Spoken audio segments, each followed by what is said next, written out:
عثمان public schooling system campus 2 میں سالانہ book fair کا انعقاد کیا گیا۔ چیئرمین نیو کراچی ٹاؤن اور جنرل سیکریٹری جماعت اسلامی سندھ محمد یوسف نے خصوصی طور پر شرکت کی۔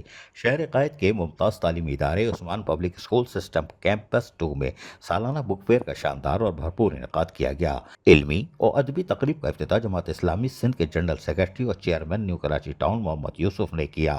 تقریب میں جماعت اسلامی کراچی کے جنرل سیکریٹری توفیق الدین، پرنسپل کیمپس 2 خالد سمان، وائس پرنسپل احمد خان اور اس کے ساتھ ساتھ دیگر اساتذہ اکرام اور منتظمین بھی شریک تھے۔ اس موقع پر طلباء و طالبات نے اسلامی، سائنسی، تاریخی، ادبی اور نصابی موضوعات پر مشتمل معلوماتی کتابوں کے اسٹال سجائے ہوئے تھے۔ ہر اسٹال دیدہ زیب اور دلکش انداز میں سجا ہوا تھا، جس میں طلباء نے کتابوں کی فہرست، تعارف اور اہمیت پر متعدد گفتگو بھی کی۔ مہمان گرامی نے ہر اسٹال کا تفصیلی معائنہ کیا اور طلباء کی تخلیق صلاحیتوں اور علمی ذوق کی بھرپور تعریف کی۔ چیئرمین محمد یوسف نے تقریب سے خطاب کرتے ہوئے کہا کہ مطالعہ انسان کی شخصیت کو سنوارنے میں اور فکری وسعت پتہ کرنے کا مؤثر ذریعہ ہے۔ نوجوان نسل کو کتب بینی کی طرف راغب کرنا وقت کی اہم ترین ضرورت ہے۔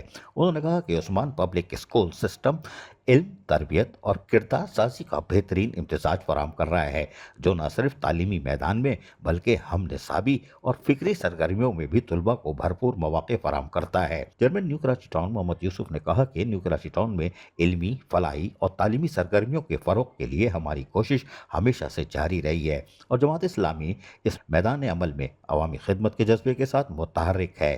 عزیز عارف، KBS بلدیاتی نیوز کراچی۔ ایسی ہی خوبصورت ویڈیوز فیوچر میں حاصل کرنے کے لیے ریڈ بٹن پر کلک کر کے اور بیل آئیکن کو پریس کر کے ہم سب کے سبسکرائبر بننا مت بھولیے۔